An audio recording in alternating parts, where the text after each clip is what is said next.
إن الحمد لله نحمده ونصلي على رسوله الكريم أما بعد أعوذ بالله السميع العليم من الشيطان الرجيم بسم الله الرحمن الرحيم وأتموا الحج والعمرة لله فإن أحسرتم فما استيسر من الحج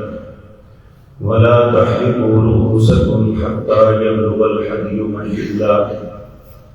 فمن كان منكم مريضا أو به أذى من رأسه ففدية من صيام أو صدقة أو نسك فإذا أمنتم فمن تمتع بالعمرة إلى الحج فما استيسر من الحج ومن لم يجد فصيام 3 أيام في الحج و7 إذا رجعتم تلك 10 كاملة ذلك لمن لم يكن أهله حاضر المسجد الحرام واتقوا الله واعلموا أن الله شديد العقاب. حضرات محترم، یہ سورۃ بقرہ کی آیت نمبر 196 ہے. یہاں سے اللہ رب العزت حج کے احکامات کا تذکرہ کر رہے ہیں. حج اسلام کے بنیادی ارکان میں سے ایک رکن ہے اور اللہ کی عبادات میں سے ایک عظیم عبادت ہے. نبی کریم صلی اللہ علیہ وسلم نے فرمایا کہ لوگوں بیت اللہ کا حج کرو. قرآن کریم کے اندر بھی اللہ نے فرمایا کہ جو شخص استطاعت رکھتا ہے وہ حج کرے.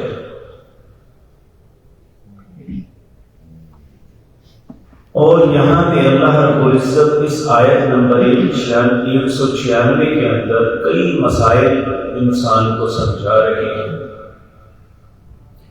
پہلی بات اللہ فرماتے ہیں وَأَتِمُّوا الْحَجَّ وَالْعُمْرَةَ لِلَّهِ، پورا کرو حج اور عمرے کو اللہ کے لیے. کیا مطلب؟ جب ایک انسان اپنے گھر سے نکلتا ہے، دنیا کے اندر کعبۃ اللہ دنیا کے وسط میں ہے، اس کے چاروں طرف 5 مقامات نبی کریم صلی اللہ علیہ وسلم نے مقرر فرمائے جنہیں میقات کہتے ہیں. ان میقات میں جا کے جو بھی حج یا عمرے کے لیے جاتا ہے وہ احرام باندھ کے آگے چلتا ہے. تو اللہ کا حکم یہ ہے کہ جب کوئی بندہ حج یا عمرے کا احرام باندھ لے تو پھر وہ درمیان میں چھوڑ نہیں سکتا. اسے چاہیے کہ اگر عمرے کی نیت سے نکلا ہے تو عمرہ پورا کرے. عمرہ کیا ہے؟ کہ بیت اللہ کا طواف کرنا، طواف کی 2 رکعتیں ادا کرنا، صفا مروہ کی سعی کرنا، اور جب 7 چکر مکمل ہو جائیں تو انسان اپنے سر کے بالوں کو منڈوا کے یا کٹوا کے حلال ہو جاتا. اسی طرح حج ہے تو حج کے کچھ مناسک ہیں، تقریباً 5 دن میں وہ کچھ بیت اللہ کے اندر اور کچھ باہر میدانوں میں ادا کیے جاتے ہیں. انہیں پورا کرنا لازم ہے. اگر بالفرض کوئی شخص فَإِنْ أُحْصِرْتُمْ فَمَا اسْتَيْسَرَ مِنَ الْحَدْيِ، وہ رستے میں کوئی مسئلہ پیش آ جاتا ہے یا روک لیا جاتا ہے. جس طرح نبی کریم صلی اللہ علیہ وسلم اور آپ کے ساتھ 1400 ساتھی عمرے کی نیت سے نکلے، جب مکہ کے قریب پہنچے حدیبیہ کے مقام پہ تو روک لیے گئے. قریش مکہ نے آپ کو عمرہ نہیں کرنے دیا. آپ کے پاس جو قربانیاں تھیں وہیں پہ ذبح کی اور احرام اتار کے واپس آ گئے۔ لیکن اگر ایسی کوئی مشکل کسی انسان کو پیش آ جاتی ہے کہ اس نے نیت کی، احرام باندھ لیا، پھر کوئی رستے میں مسئلہ بن گیا، اسے واپس آنا پڑا کسی بیماری کی وجہ سے، یا روک لیا گیا، یا کوئی راستہ خطرناک ہو گیا، کچھ بھی وہ واپس آ جاتا ہے، تو اس کے لیے لازم ہے کہ اس کی قضا کو ادا کرے، وہ لازمی پورا کرنا ضروری ہے۔ نبی کریم صلی اللہ علیہ وسلم جب واپس آئے تو آپ نے اگلے سال جا کے عمرۃ القضا کیا، یعنی جو عمرہ نہیں کر سکے تھے آپ نے اس کی قضا اگلے سال جا کے دی، کیونکہ قریش کے ساتھ معاہدہ ہوا تھا کہ اگلے سال آپ کر سکتی ہیں، اس وقت نہیں کرنے دیں۔ تو اللہ رب العزت فرماتے ہیں کہ فَإِنْ أُحْصِرْتُمْ، اگر کسی بھی سبب روک لیے جاؤ تو فَمَسْتَيْسَرَ مِنَ الْحَدْيِ، اپنی قربانی کو وہیں پہ ذبح کر دو، وَلَا تَحْلِقُوا رُؤُوسَكُمْ، یہاں سر منڈوانا ضروری نہیں۔ ہاں کب سر منڈوانا ہے؟ جب عمل کی حالت میں حج کے ارکان کو پورا کر لو، حَتَّى يَبْلُغَ الْحَدْيُ مَحِلَّهُ، یہاں تک کہ تمہاری قربانی اصل جگہ یعنی قربانی گاہ پہنچ جائے۔ یہ مینا کے ساتھ ایک جگہ ہے جسے منہر کہتے ہیں، جہاں سیدنا ابراہیم خلیل اللہ علیہ السلام نے اپنے بیٹے کی قربانی دینے کا ارادہ فرمایا، اور پھر اللہ نے جنت سے ایک مینڈا بھیج دیا، انہوں نے اسے کیا۔ مینا کے ساتھ وہ جگہ ہے جہاں قربانیاں آج بھی کی جاتی ہیں۔ لیکن یہ بات یاد رکھیں کہ مکے کے اندر کسی بھی جگہ حج کی قربانی کی جا سکتی ہے، لیکن چونکہ اب وہاں سلاٹر ہاؤس باقاعدہ بنے ہوئے ہیں، حجاج کا ایک جنگ غفیر ہوتا ہے، اس لیے قربانی کی جگہ خاص مقرر کی ہے، وہیں پہ جا کر قربانی کر سکتے ہیں۔ فَمَنْ كَانَ مِنْكُمْ مَرِيضًا أَوْ بِهِ أَذًى مِنْ رَأْسِهِ، اب قربانی سے پہلے اگر کسی شخص کو سر میں کوئی ایسی تکلیف ہو جاتی ہے کہ قربانی سے پہلے سر منڈوانا پڑ جائے، ایک صحابی نبی کریم کے ساتھ حج کے لیے جا رہے تھے، انہیں پکڑ کے لایا گیا تو ان کے سر میں اتنی جوئیں تھی کہ منہ پہ گر رہی تھی، تو انہیں اتنی اذیت میں دیکھ کے نبی کریم صلی اللہ علیہ وسلم نے فرمایا کہ آپ اپنا سر جو ہے منڈوا دیں، اور اگر انسان سر منڈوا لیتا ہے قربانی کرنے سے پہلے تو پھر فرمایا فَفِدْيَةٌ مِّن صِيَامٍ، یا تو تمہارے لیے فدیہ ہے روزے رکھنا، اور صدقۃ، یا مسکینوں کو کھانا کھلانا، اور نسک، یا دم دینا قربانی میں۔ فَإِنْ أَمِنْتُمْ، اور جب انسان اپنے سر کو منڈوا کے ٹھیک ہو جاتا ہے تو کہا فَمَنْ تَمَتَّعَ بِالْعُمْرَةِ إِلَى الْحَجِّ، جو شخص حج اور عمرے کی نیت رکھتا ہے، یعنی حج تمتع یا حج قران کرتا ہے، یہ دو حج ایسے ہیں جن میں عمرہ اور حج دونوں کیے جاتے ہیں، تو ان دونوں کے اندر قربانی کرنی لازم ہے۔ تو اللہ رب العزت فرماتے ہیں اگر کوئی شخص فمن تمتع بالعمرۃ الی الحج فمستیسر من الحج، اس کے پاس پیسے نہیں رہے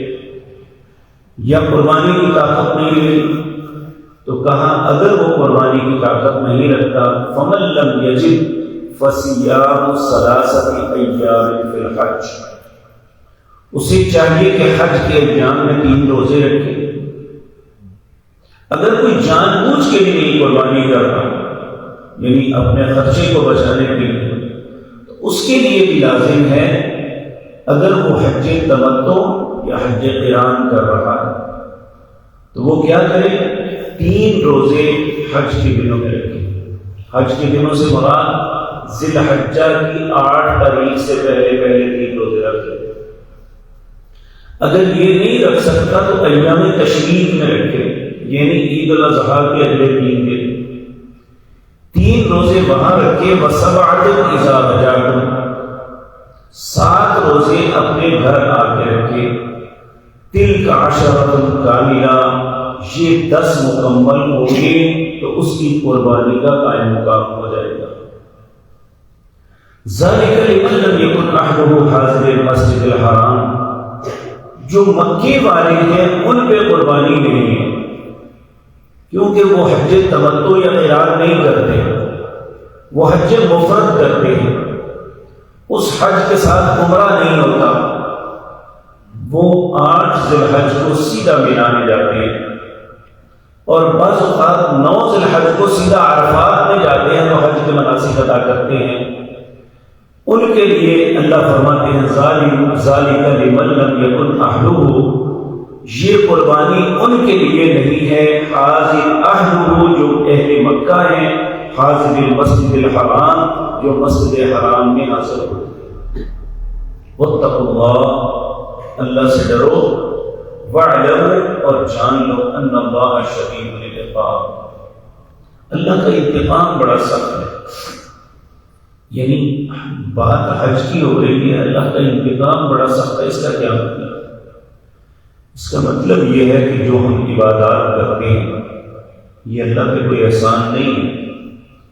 ہم پہ جو اللہ نے فریضہ عائد کیا ہے ہم نے وہ پورا کرنا ہے، لیکن اس فریضے کو پورا کرنے کا یہ مطلب نہیں ہے کہ جس کی جو من میں آئے کرتا ہے، بلکہ ہر فریضہ، وہ چاہے نماز ہے، وہ روزہ ہے، وہ زکوٰۃ ہے، وہ حج ہے، وہ کوئی بھی فریضہ ہے،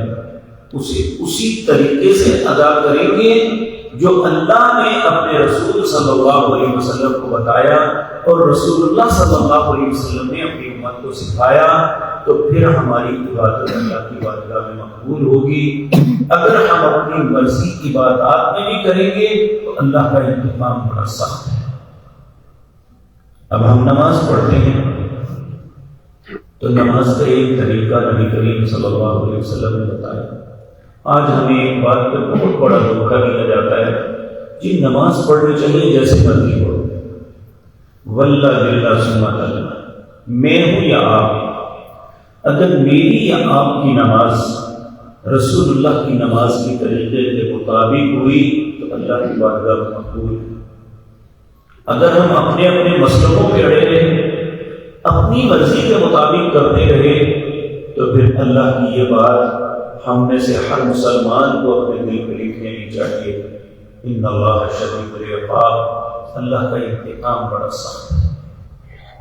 آپ دیکھیں، آپ زندگی کے معاملات میں آپ کے پاس ملازم ہے، آپ اسے ایک ڈیوٹی دیتے ہیں، آپ نے یہ کام کرنا ہے، اس کی تنخواہ دیتے ہیں، اگر وہ آپ کی مرضی کے مطابق کام نہیں کرتا کیا آپ اسے رکھیں گے اپنے پاس ملازم؟ اگر آپ کے پاس وہ شخص جو آپ چاہتے ہیں اس کے خلاف چلتا ہے، کیا آپ کا دل ٹھنڈا ہوگا اس میں؟ یقینی بات ہے آپ ناراض ہوں گے۔ اسی طرح یہ جو عبادات ہیں ہمیں اللہ کی مرضی کے مطابق کرنی چاہیے، جو ہمارا مالک و خالق چاہتا ہے اس کے مطابق کریں گے تو اللہ کے ہاں ہمارا اجر و ثواب ہے۔ اگر ہم اپنی مرضی کریں گے تو اللہ رب العزت نے فرمایا سورۃ محمد اس کا آخری، یا ایھا الذین آمنوا اطیعوا اللہ واطیعوا الرسول ولا تبطلوا اعمالکم، اہل ایمان عمل کرنا اس طرح یا اللہ کے حکم کے مطابق یا اس کے رسول کے طریقے کے مطابق، وگرنہ اعمال برباد ہو جائے گا۔ اللہ ہم سب کے اعمال کو قبول فرمائے، ہم سب کو اللہ اور اس کے رسول کے حکموں کے مطابق ہی عبادات کرنے کی توفیق دے۔ اقول قولی ھذا